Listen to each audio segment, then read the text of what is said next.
Learn English through stories. E18 PDF. Adapted and modified by Kulwant Singh Sandhu. Contents: 1. Catastrophe. 2. A fair deal. 3. Grammar page. 1. Catastrophe. By Premchand. In Banaras district, there is a village called Bara in which an old childless widow used to live. She was an Adivasi, indigenous woman named Bungi. She didn't own either a scrap of land or a house to live in. Her only source of livelihood was a parching oven. The village folk customarily have one meal a day of parched grains, so there was always a crowd around Bungi's oven.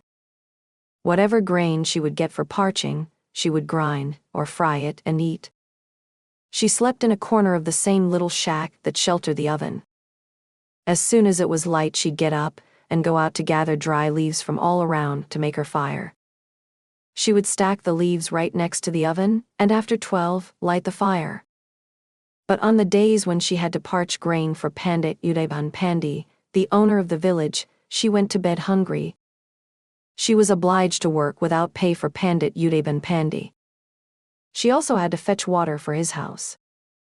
And for this reason, from time to time the oven was not lit. She lived in the Pandit's village, therefore he had full authority to make her do any sort of odd job. In his opinion, if she received food for working from him, how could it be considered as work done without pay? He was doing her a favor, in fact, by letting her live in the village at all. It was spring, a day on which the fresh grain was fried and eaten and given as a gift. No fire was lit in the houses. Bungi's oven was being put to good use that day. There was a crowd worthy of a village fair around her. She had scarcely opportunity to draw a breath. Because of the customers' impatience, squabbles kept breaking out. Then 2 servants arrived, each carrying a heaped basket of grain from Pandit Udaban, with the order to parch it right away. When Bungi saw the 2 baskets, she was alarmed. It was already after 12, and even by sunset, she would not have time to parch so much grain. Now she would have to stay at the oven parching until after dark for no payment. In despair, she took the 2 baskets. One of the flunkies, Chamchi, said menacingly, "Don't waste any time or you'll be sorry." With this command, the servants went away, and Bungi began to parch the grain. It's no laughing matter to parch a whole mound, of grain. She had to keep stopping from the parching in order to keep the oven fire going. So by sundown, not even half the work was done. She was afraid Panditji's men would be coming. She began to move her hands all the more frantically. Soon the servants returned and said, "Well, is the grain parched?" Feeling bold, Bungi said, "Can't you see, I'm still parching it? The whole day has gone, and you haven't finished any more grain than this. Have you been roasting it or spoiling it? This is completely uncooked. How's it going to be used for food? It's the ruin of us. You'll see what Panditji does to you for this." The result was that night the oven was dug up and Bungi was left without a means of livelihood. Bungi now had no means of support. The villagers suffered a good deal too from the destruction of the oven. In many houses, even at noon, cooked cereal was no longer available.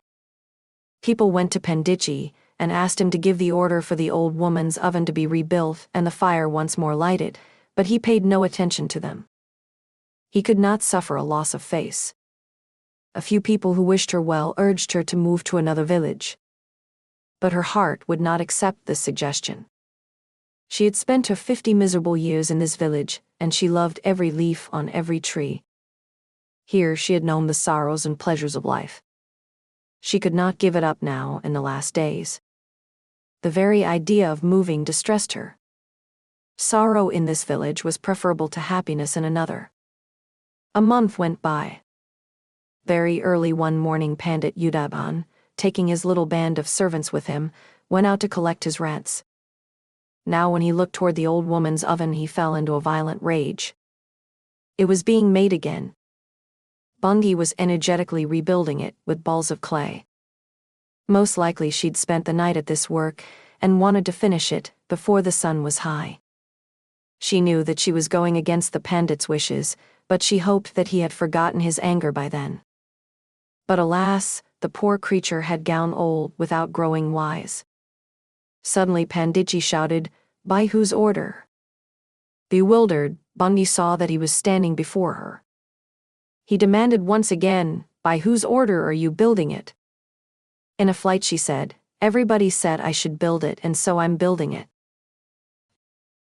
I'll have it smashed again." With this he kicked the oven, the wet clay collapsed in a heap. He kicked at the trough again, but she ran in front of it and took the kick in her side. Rubbing her ribs she said, "Maharaj, you're not afraid of anybody, but you ought to fear God. What good does it do you to ruin me like this? Do you think gold is going to grow out of this small piece of land? For your own good, I'm telling you. Don't torment poor people, don't be the death of me." "You're not going to build any oven here again," said Panditji.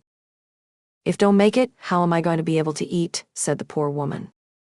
"I'm not responsible for your belly," shouted Panditji. "But if I do nothing except chores for you, where will I go for food?" cried Bungi. "If you're going to stay in the village you'll have to do my chores," barked Panditji. "I'll do them when I've built my over. I can't do your work just for the sake of staying in the village," said Bungi. "Then don't, just get out of the village," said Panditji. "How can I? I've grown old in this hut. My in-laws and their grandparents lived in this same hut, except for Yama, king of death. Nobody's gonna force me out of it now." "Excellent, now you're quoting scripture," Pandit Udabin said. "Aleph, you'd worked hard, I might have let you stay, but after this I won't rest until I've had you thrown out." To his attendants he said, "Go get a pile of leaves right away, and set fire to the whole thing. We'll show her how to make an oven." In a moment, there was a tremendous racket. The names leapt towards the sky, the blaze spread wildly in all directions, till the villagers came clustering around this mountain of fire. Hopelessly, Bungi stood by her oven, watching the conflagration.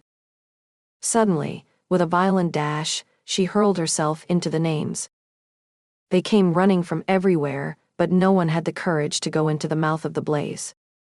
In a matter of seconds, her withered body was completely consumed. At that moment, the wind rose with a gust.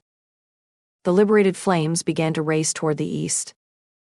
There were some peasants' huts near the oven which were engulfed by the fierce flames. Fed in this way, the blaze spread even further. Panditji's barn was in its path, and it pounced upon it. By now the whole village was in a panic. They began to band together to put out the fire, but the sprinkle of water acted like oil on it, and the flames kept mounting higher. Pandit Udabin's splendid mansion was swallowed up. While he watched, it tossed like a ship amid wild waves and disappeared in the sea of fire. The sound of lamentation that broke out amidst the ashes was even more pitiful than Bungi's grievous cries. 2. A Fair Deal. By Sudham Murti. Himakar and Sitapati were two young men living in neighboring villages. Once, a fair was being held nearby, and they set off from their homes hoping to do some business there. Himakar filled his sack with some cheap cotton, overlaid it with a layer of fine wool, and, slinging the sack over his shoulder, set off for the fair. Sitapati too collected wild leaves from some bushes, put a layer of fine betel leaves on top, and made his way to the fair. On the way, both stopped to rest under a big tree and got talking. "I have the finest wool in my sack, they come from the most special sheep," boasted Himakar. "I have the best betel leaves in my sack, they are so soft they melt in your mouth. Usually I don't sell them, but this time I need the money, so I am going to the fair to sell them, without telling anyone," said Sitapati. Quickly the two crooks struck a deal. They would exchange their goods, and since wool was more expensive, Sitapati would pay Himakar an extra rupee. But Sitapati had no money on him. So after agreeing to pay Himakar the rupee later, the two made their way home, secretly laughing at the other's folly. However, it did not take long for them to discover that they had been duped. The very next day, Himakar landed up at Sitapati's door and yelled, "You cheat, give me my rupee at least." Sitapati was drawing muddy water from his well, and was unperturbed by Himakar's words. Of course I will pay, he said. But first help me find the treasure lying at the bottom of this well. If we find it, we can divide it. Both were soon hard at work, and there was no more talk of wool or betel leaves. Himakar went inside the well where he would fill with muddy water the bucket Sitapati lowered to him. Sitapati would then pull it up. With each bucket Sitapati pulled up, he exclaimed, "Oh, no treasure here, try again." This went on for a few hours. It started getting dark and Himakar realized that Sitapati was using him as free labor to clean his well. There was no treasure. He was sure that if he stayed much longer, Sitapati would abandon him in the well for good. So he gave a loud shout, "Here is the treasure, watch out, it is heavy." Sitapati was amazed that there really was treasure hidden in the well. He pulled hard, and as soon as he pulled up the bucket, he threw away the rope so that Himakar could not come up. But what, or rather, who did he find in the bucket but Himakar, covered in mud? He started fighting again. "You tried to cheat me. You were going to leave me in the well." Soon it got too dark to argue and they left for their homes. But Himakar was not one to give up. He arrived at Sitapati's house after a few days, demanding his 1 rupee. Sitapati saw him coming and told his wife, "I will pretend to be dead. You start crying loudly, Himakar will then have to give up trying to get the money from me." But Himakar was clever. As soon as he heard Sitapati's wife wailing, he understood the trick being played on him and rushed out to gather the villagers. "My friend has died," he shouted. "Let's take his body for cremation." Sitapati's wife got scared. No, go away, I will arrange for the cremation myself," she said. But the villagers thought she was too grief-stricken to know what she was saying and carried Sitapati to the cremation ground. There Himakar told the villagers, "It is getting dark, we cannot burn the body now, you go home and come in the morning, I will watch over him in the night." As soon as the villagers had gone, Himakar said to Sitapati, "Stop pretending now, get up and give me my money." As they were fighting, a gang of thieves came to divide their loot in leisure at the cremation ground. They saw one person sitting on a pyre and another standing next to him. Both were arguing loudly. Thinking them to be ghosts, the thieves dropped their bag of stolen goods and fled at top speed. The two heard the commotion and saw the bag full of gold and silver ornaments lying on the ground. Quickly they divided it up between themselves. Himakar made sure he got an extra gold coin for the rupee that was due to him, and the two men made their way back to their homes, the account settled at last. 3. Grammar page. This article was converted for free by the courtesy of Audio Read. If you enjoy the service, please consider upgrading your plan to listen to up to 500,000 words per article. Simply go to audioread.com/ad and you'll see the upgrade option. Your support helps us keep making the service better. Thank you.